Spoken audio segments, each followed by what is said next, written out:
Aku ini sih keponya ke biaya. Dengar-dengar ya kan nggak tahu kan, jadi dengar-dengar aja kalau biaya di ITB itu ya lumayan mahal gitu, bahkan UKT-nya pun bisa sampai 2 digit gitu. Itu benar nggak? Mungkin kalian bisa sharing tentang uang kuliah ataupun biaya hidup di Bandung itu seperti apa, apalagi Jafran yang ngekos kan, tahu dong kayak biaya kos, biaya makan, gitu-gitulah, biar mungkin ada pertimbangan atau supaya adik-adik kita ini bisa tahu gitu sebelum mereka nanti terjun langsung ke Bandungnya.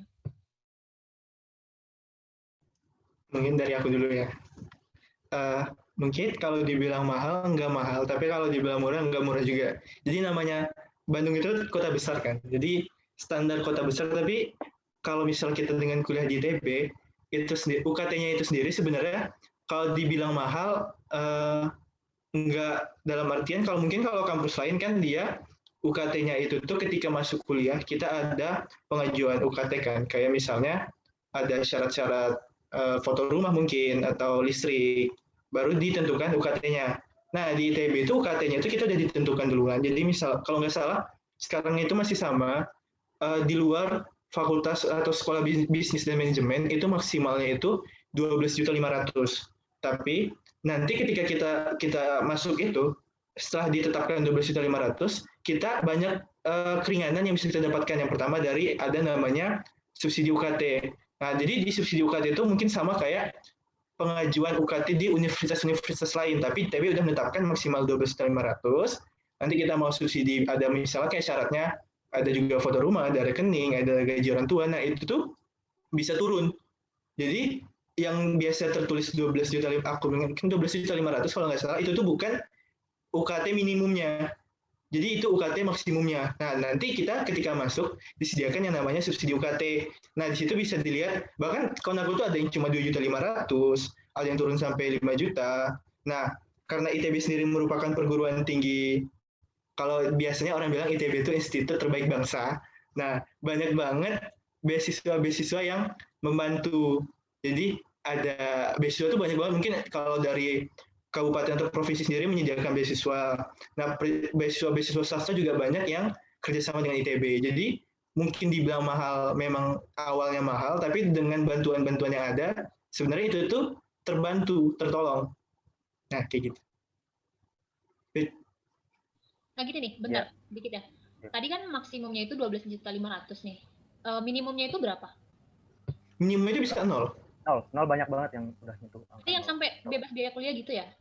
Ya, Iya, ada. bahkan ada yang bisa dapat surplus kalau misalkan dia ambil banyak beasiswa. Nah itu dia bisa justru bukan apa namanya bayar kuliah, cuma dibayar gitu, sama kayak beasiswa dulu tuh namanya apa, bidik misi itu, dia dapat kayak uang saku gitu kan tiap berapa bulan sekali gitu. Berarti artinya semua orang berpeluang lah untuk masuk di TB ya. Bukan harus orang yang berada, harus orang yang punya banyak duit, bukan ya? Ya benar-benar. Bahkan ada katanya perkataan dari ITB sendiri bahwasanya ITB tidak akan pernah memberhentikan mahasiswanya karena masalah uang, katanya sendiri.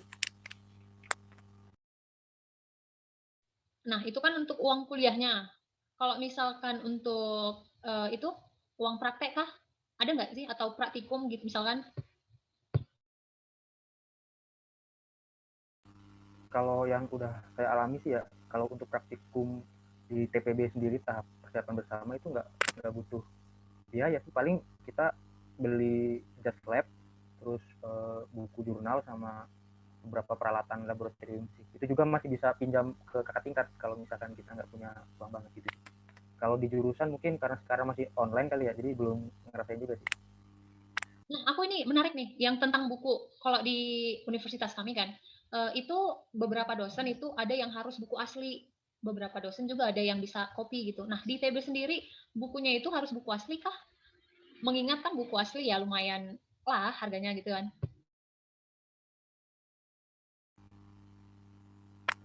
Gimana? Ya bener sih, sama kita juga ada beberapa dosen yang emang mewajibkan kalau misalkan dia lihat buku fotokopian tuh di bawah sama mahasiswa dimarahin bahkan gimana gitu. Cuman ada juga yang nggak terlalu peduli juga. Ada juga misalkan kita sebenarnya kalau untuk kuliah untuk TPB sendiri sih ya, kita nggak terlalu butuh buku teks gitu sih. Jadi yang penting ke kampus bawa catatan, pulpen gitu doang udah tinggal dengerin kata-kata dosen. Ntar kalau misalkan kita pengen tahu lebih lanjut, kita misalkan nggak punya bukunya, kita bisa pinjam ke perpus. Itu banyak banget buku di perpus itu, kita tinggal ambil aja kalau misalkan kita mau belajar lebih lanjut tentang ekskul itu. Berarti di sana nggak diwajibkan gitu ya? Nggak diwajibkan untuk memiliki satu buku tertentu. Keren. Nah, kalau misalkan untuk biaya hidup di sana gimana, Jav?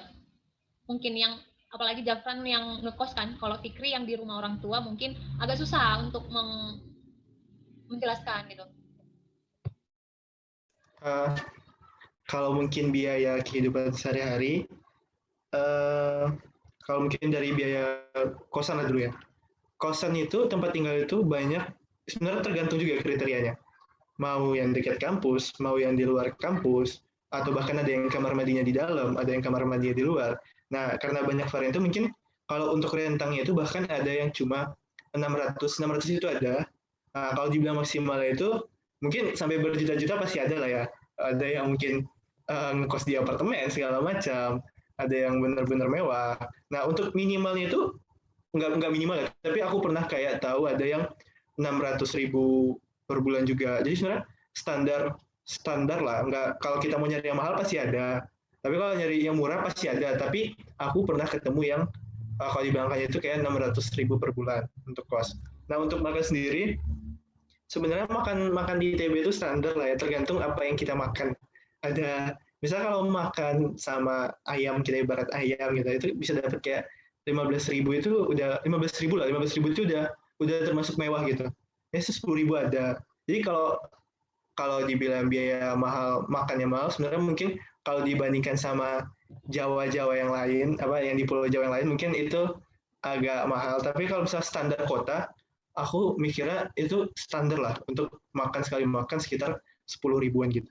Jadi kalau misalkan gitu kan, misalkan apa ya namanya, bulanan mungkin, bulanan tapi hitungnya standar ya, nggak usah yang melarat sekali dan nggak usah yang terlalu wah sekali. Itu biasanya per bulan dari uang kos, uang biaya makan, transportasi mungkin itu bisa berapa gitu hidup di sana gitu.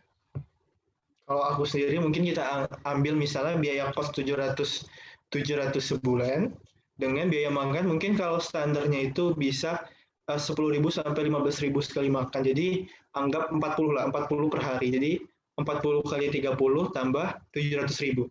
Itu udah kisaran standar untuk bisa hidup bertahan. Untuk bisa hidup bertahan standar. Berarti 40 kali 30, 1.200.000 tambah uang kos 1,9. Ya, 2 juta aman sama kos. Berarti sekitar 2.500.000 ya, itu yang standar mungkin uang bulanannya. Standar aman. Kalian, ya mungkin kan pasti ada uang transportasi, atau mungkin dia pengen makan McD, pengen makan KFC atau yang lain mungkin kan. Ini terakhir dari kalian berdua, kenapa adik-adik kita itu harus milih ITB gitu?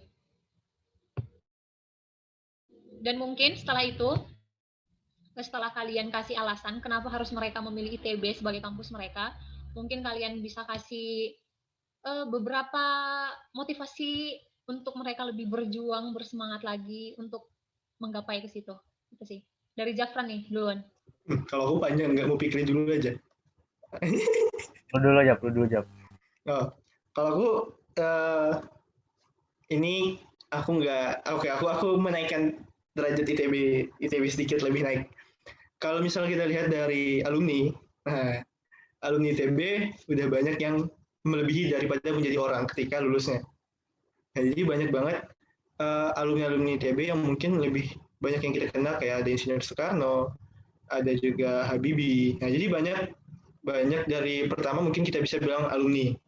Nah, yang kedua itu ITB itu kalau aku bisa mendeskripsikan ya, ini aku sendiri mungkin ya, ITB itu bisa membantu, mungkin kalau banyak yang bilang ITB ini orang yang masuk ITB orang pintar, pasti banyak yang bilang, iya aku nggak berani lah masuk ITB, orang anak ITB pintar-pintar, aku nggak pintar. Nah, jadi sebenarnya orang yang masuk ITB itu bukan orang yang pintar, tapi orang yang mempunyai tekad dan usaha untuk menjadi orang yang pintar.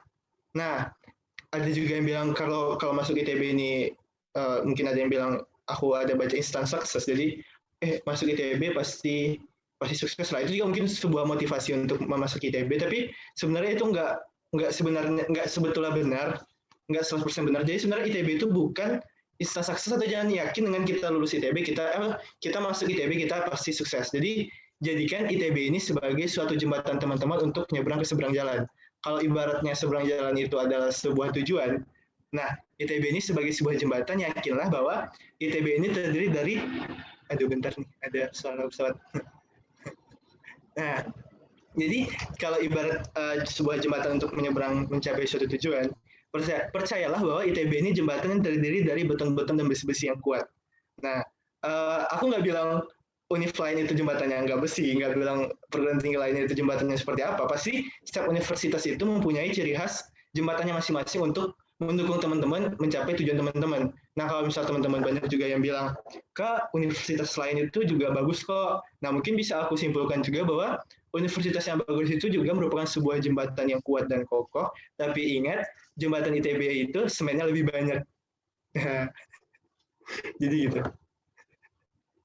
Jadi dengan masuk ITB teman-teman nggak sukses, tapi dengan masuk ITB teman-teman lebih gampang untuk menjadi orang yang sukses. Benar banget sih kalau untuk alasan kenapa milih ITB ya. Mungkin benar banget yang kata Japran itu tadi, di ITB kita bisa bertemu banyak-banyak orang-orang hebat-hebat, mungkin guru-guru kita bisa mencari ilmu kepada guru-guru yang udah terkenal di Indonesia, mungkin profesor-profesor, tapi itu kembali lagi ke kita sendiri sih. Kalau kita bisa benar-benar memanfaatkan kesempatan kita untuk belajar di ITB dengan baik, kita menyerap ilmu sebanyak-banyaknya dari guru-guru yang sudah terkenal dan emang hebat-hebat itu, kita akan mendapatkan hasil yang sangat baik. Tapi kalau misalkan kita nggak mau untuk mencoba belajar, ya sama aja sebenarnya, nggak jauh beda. Jadi yang keunggulan dari ITB itu dari guru-guru dan alumni-alumni yang udah lulus dari ITB itu sendiri. Nah, terus yang kedua tadi pertanyaannya apa? Mungkin sedikit motivasi untuk motivasi adik-adik kita. Ya? Baik, oke, motivasi ya. Jadi kalau dibilang pinter, gue itu nggak pinter ya, bohong Japran tadi.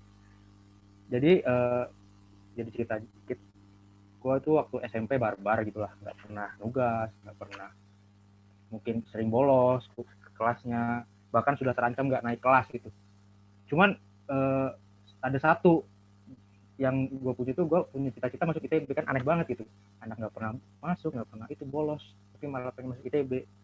Terus gue pindah ke Cimahi waktu SMA, sama itu juga ranking tertinggi gue itu ranking 20, itu tertinggi gue di SMA. Mana itu dari berapa orang itu? Dari 40. Jadi gue seringnya 20 ke atas, 30 up juga mungkin pernah. Bener-bener apa ya, kayak orang ngimpi banget lah kalau misalkan dibilang gue pengen masuk ITB gitu.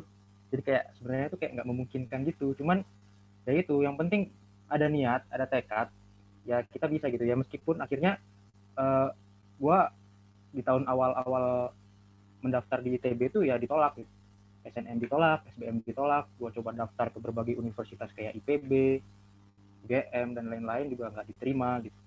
Terus akhirnya dapat kesempatan untuk kuliah D1 juga di ITS, tapi dari situ kita bisa evaluasi apa aja yang kurang, apa aja yang buat kita akhirnya nggak bisa mencapai impian kita, dan diterapkan di tahun berikutnya, yaitu di tahun 2019. Tapi untuk kenakalan-kenakalan saya tadi jangan ditiru ya, itu cuma sebagai apa namanya, pelajaran lah, bahwasanya gue aja yang ibaratnya nggak pernah orang bahkan mikir buat gue bisa keterima itu bisa gitu, dibandingkan orang-orang yang ikut olim yang sering naik ranking 1, paralel dan lain-lain. Gue itu ibaratnya apa ya, nggak mungkin lah untuk bisa masuk ITB, dan itu juga sedikit mempengaruhi awal-awal masuk ITB gitu, jadi kayak semacam minder atau apa. Tapi ternyata setelah dijalani juga sama-sama aja gitu, ternyata kita bisa gitu. Yang penting niat, benar.